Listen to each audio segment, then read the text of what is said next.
কাহিনীর শুরু হয় মনুমেন্ট ভ্যালির সেই রোমাঞ্চকর দৃশ্য দিয়ে, যা দেখলে যে কারো বুক কেঁপে ওঠে। এখানকার সমতল আর খাড়া পাহাড়গুলো যতটা সুন্দর, আসলে ততটাই বিপজ্জনক।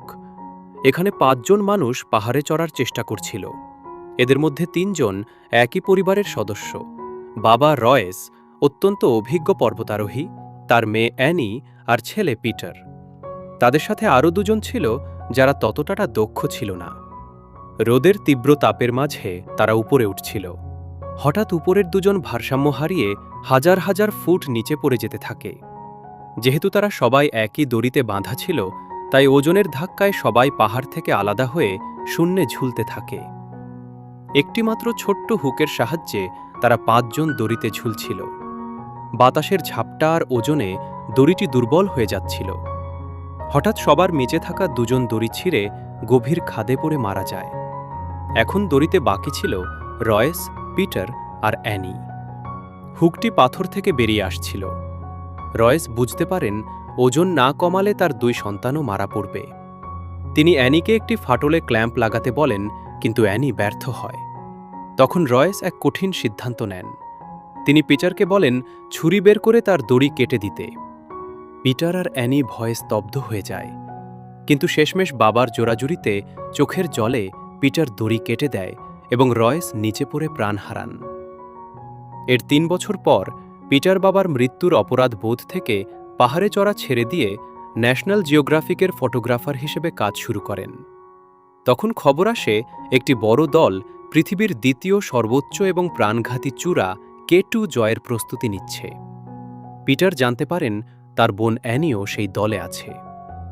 অ্যানি এখন নামকরা পর্বতারোহী এবং বাবার অসম্পূর্ণ স্বপ্ন পূরণ করতে চায়। পিটার বেস ক্যাম্পে গিয়ে বোনের সাথে দেখা করেন, কিন্তু অ্যানি বাবার মৃত্যুর জন্য পিটারকেই দায়ী মনে করে। এই মিশনের নেতা ছিল এলিয়েট ওয়ার্ন, যে তার এয়ারলাইনের প্রচারের জন্য এই ঝুঁকি নিচ্ছিল। সেখানে ভিক নামে একজন অভিজ্ঞ মানুষ আসেন, যিনি এলিয়েটকে আবহাওয়ার বিষয়ে সতর্ক করেন, কিন্তু এলিয়েট টাকার অহংকারে তা এড়িয়ে যান। পরের দিন তারা যাত্রা শুরু করে।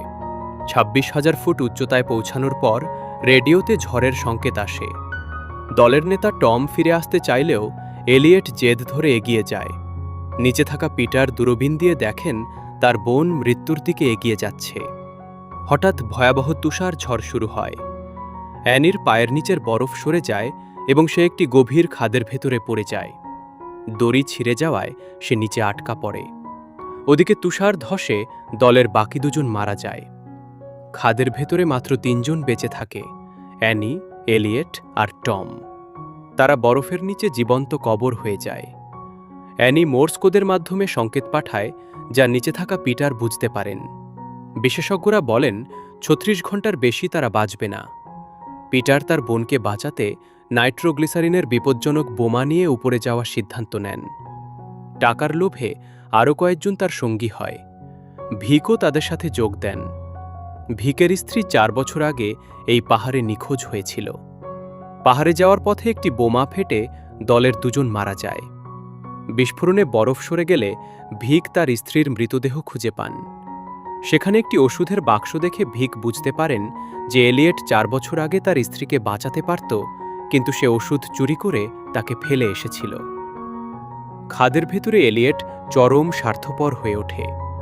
সে নিজের ভাগের ওষুধ বাঁচাতে ঘুমন্ত টমকে বাতাসের ইঞ্জেকশন দিয়ে মেরে ফেলে।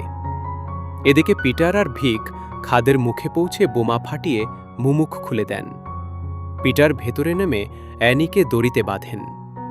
ভিক ঘৃণার পরেও এলিয়েটকে দড়িতে বেঁধে টেনে তোলার চেষ্টা করেন, কিন্তু হঠাৎ পাহাড়ের অংশ ধসে যায় এবং হুবহু ৩ বছর আগের মতো পরিস্থিতি তৈরি হয়। সবাই একজনের দড়িতে ঝুলতে থাকে। হুকটি আলগা হয়ে যাচ্ছিল।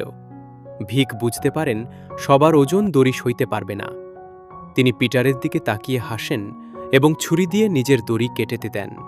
ভিক আর এলিয়েট দুজনেই গভীর খাদে পড়ে চিরতরে হারিয়ে যান। অবশেষে সূর্যের প্রথম কিরণে পিটার তার বোন অ্যানিকে নিরাপদে নিচে নিয়ে আসেন। অ্যানি তার ভাইকে জড়িয়ে ধরে ক্ষমা করে দেন। পিটার সেই উদ্ধার অভিযানে যারা প্রাণ দিয়েছে তাদের স্মরণে একটি স্মারক তৈরি করেন এবং এভাবেই কাহিনীর সমাপ্তি ঘটে। ভিডিওটি ভালো লেগে থাকলে লাইক এবং সাবস্ক্রাইব করবেন। এরকম আরও নতুন ভিডিও পেতে আমাদের সাথেই থাকুন।